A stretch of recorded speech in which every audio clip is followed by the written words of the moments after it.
Science.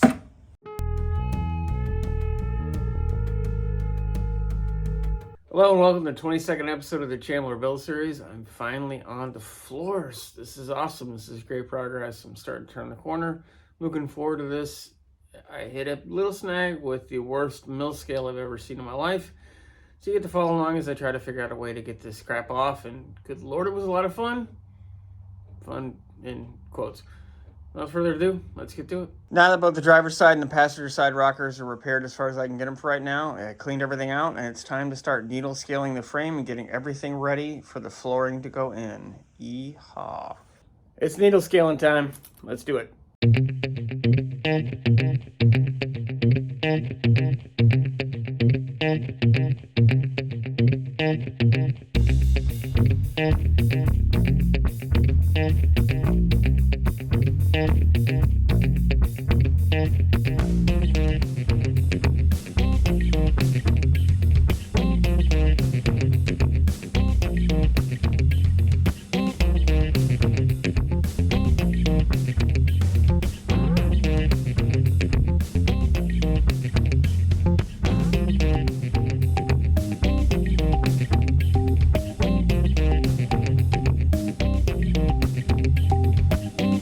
Now the passenger side's clean. I'll cut some footage of my friend Lauren doing the driver's side. I'm going to do a couple little checks, and then I'll start grinding all the surfaces up and getting them ready to start fitting panels. Oh, and my respirator broke during the little melee there. So I'll have to go get another one tomorrow. I was hoping to just go ahead and start on the floors, but I have to fix this junk up here like I did on the passenger side first, over here on the driver's side. This is too messed up. I'm going to come in and surgically cut this out, cut the old junk off, leave the new stuff, make some more panels. I'll do it quick. I'll probably do a series of shorts or something on it because I need to move fast and as efficiently as I can, whatever the heck that actually ends up meaning. But it's got to get done first because this isn't safe. And it looks like, well, it looks like...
Now that I've got the top side done, I'm going to go underneath and do the same thing on the bottom side, which I'll show you at least some of that.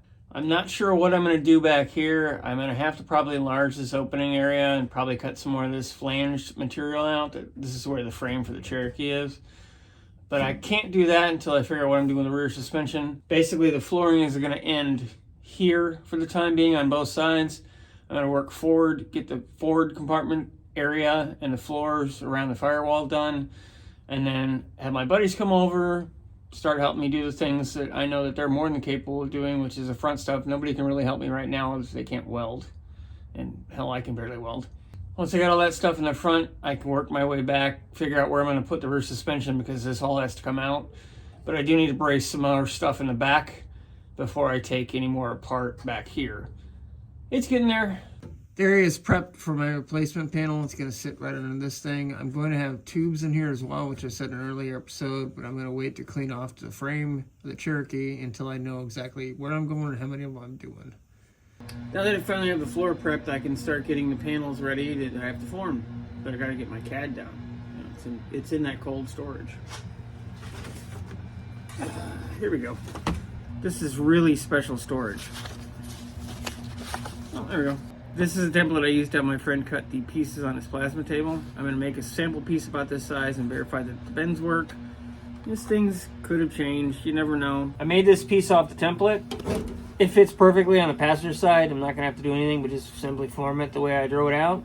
I'm gonna have to address the driver's side. It's gonna have to be about 1/4 inch shorter underneath this lip where these edges meet. This gives you a better idea of what's happening. It's actually too long. I wanted it to butt up against these bead rolls up underneath the lips. I have the replacement sheet metal basically laid in there. I'm trying to figure out exactly how I want to cut it. I had them cut them a little bigger than I needed because I figured I'd have to do some trimming and some modification, and I do. When I get a plan together, I will bring you back in and show you what I'm doing. First thing I want to do before I lay any design work is go ahead and take the mill scale and any of the flashing from a plasma table off of it. This is the thickest, nastiest mill scale I've ever dealt with in my life. I have tried everything I can think of to get it off without damaging the material, and it's not working so far. As you can see, it's wavy and there's still quite a bit of junk in it and on it. I got this little panel about 95% clean, and it took me absolutely forever. So I've looked online and I found a couple of solutions, like 1 or 2 things I gotta try to order. But in the meantime, because I do have to make progress, I'm going to stick this little thing in a vat of vinegar and give it a couple hours and see what happens. A nice before shot, and I'll show you after the vinegar bath. I only have a gallon of vinegar in the house, so I'm just gonna go ahead and dip about half of the panel, and we will see what it looks like in a couple hours. Actually, I think I'm gonna see if I can tip it. Yeah, it's gonna be better. That'll get a little more surface area coverage. This is now gonna be several hours or several days till I get all that mill scale off those panels, which is what I need to do first on the flooring. I'm gonna go ahead and chip the rest of this junk away from this edge and get those spot welds out, because I'm gonna have to bend that front edge of the floor up. This is on the driver's side at the front where the gas and brake pedal are. I've got the area cleaned up. I'm gonna do what I can to pop those spot welds. Using my patented technique with a spring punch from underneath and spot weld cutter from the top, it popped those 4 free. Right on the other side of that last spot weld that I popped free is a frame rail, so I'm not sure how I'm gonna cut this panel up or out. I at least got the first steps done. I'll show you the bottom. You can see all the rust hidden underneath this panel from this upper panel. This damaged upper panel is what I'm gonna have to replace, at least some of it. And I'm definitely gonna have to replace this edge. The passenger side is in much worse shape. I will address what I have to in that. They're not gonna match side to side. I wanna have as much tire clearance as I can, but also reconstruct as much as I can to make it as strong as I can. The panel's been in there for right about 4 hours, so let's pull it out and see how it looks.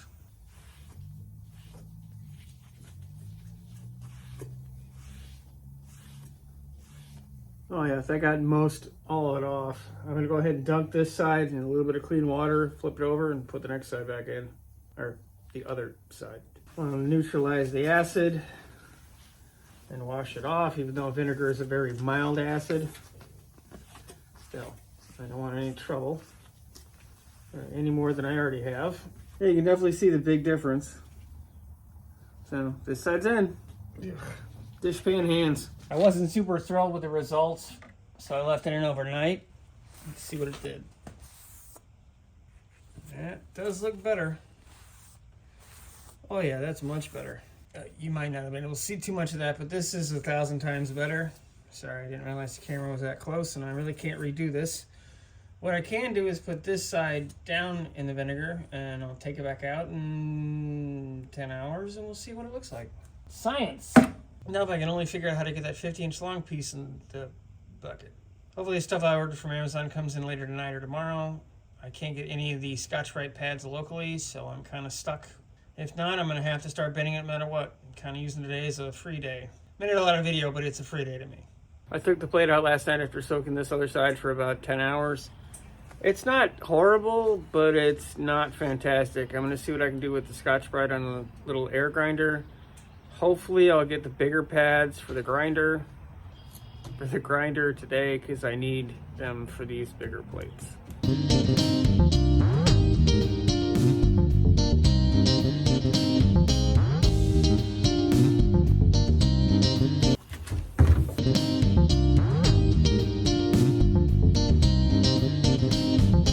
This is a panel I completely cleaned up by hand. A lot of work, not 100% good, but damn close. And this is the panel that was chemically treated, and then I hit it with Scotch-Brite. Much, much, much better. So, unfortunately, like I said, I can't get this 50-inch long piece into the 5-gallon bucket, so I'm going to hope that the parts I ordered came in today, because again, I can't get it locally. I'm going to have to start trying to grind it again. It's not doing great, but I need to get these parts in. I've already lost a day. I can't afford to lose any more time. I'm way behind as it is. I'm tired of waiting, so what I'm doing is dipping this Scotch-Brite in vinegar, giving it a nice big scrub, hitting it with the air and the Scotch-Brite, getting as much as I can off of it, and rinse, repeat, rinse, repeat. It's not horrible. It's better than what I was doing before.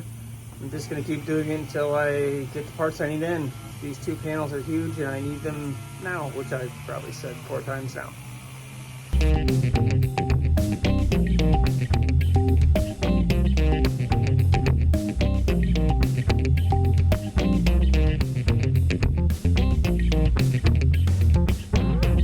That's not working out too bad. It's a heck of a lot faster than everything else I've tried. The Scotch-Brite pads finally got delivered, which is awesome because I only got about this far and it took me about 40 minutes. So I'm gonna hopefully be able to use this new method.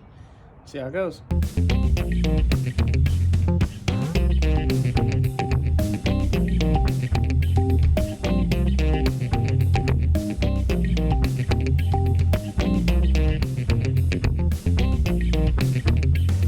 Well, that was underwhelming. It came with 2 different flavors of wheel. Neither of them seemed to work better than the other per se, but this red one tended to load up less than the green one. The green one just seemed to move the material in one spot and make the gooey clump. This one didn't really remove much, but at least didn't do that. I tried it with some vinegar on this bigger wheel. It really didn't seem to do too much. Don't let this deceive you. This is the other side that I sort of got through. I made almost no progress. I've got to find a way to get as much off, at least off the edges as I can, and I'll have to figure out what I can do later. I'm likely going to have to get a big tote and like 5 gallons of vinegar and see how it works. I imagine they found something that actually worked. These strip-it wheels, the other ones I had that I used before wouldn't even touch this stuff, so I don't know if it's a different compound or what it is with this specific wheel, but this one works great. This took me maybe 15 minutes. It's still not super fast, but it's 50 times faster than the old stuff. So I'm gonna go ahead and make sure this one's good, pull the next one out and clean it up. Wish I'd known that, because maybe I wouldn't have lost 2 days waiting for stuff to scour these up with. Thanks everyone for watching the 22nd episode of the Chambler Real Series. Making progress, I'm excited. Looking forward to all the new fun things I'm gonna do with this car. Look forward to my friends coming in and helping me in the near future. Well, near future for me, you're a little behind in what you're seeing. These mill scale issues were the worst I've ever seen. Glad I found a couple things that worked for it. If you have things that you've used or solutions or stuff you tried in the past, let me know, because I've got more tubes and more steel that's going to be that way. So I need to find a better way to do it, because I lost 3 days waiting to clean those silly plates off. Like, share, subscribe. Let me know what you want to see. See y'all next time. If there's anything you want to know, just ask. Thanks, everybody.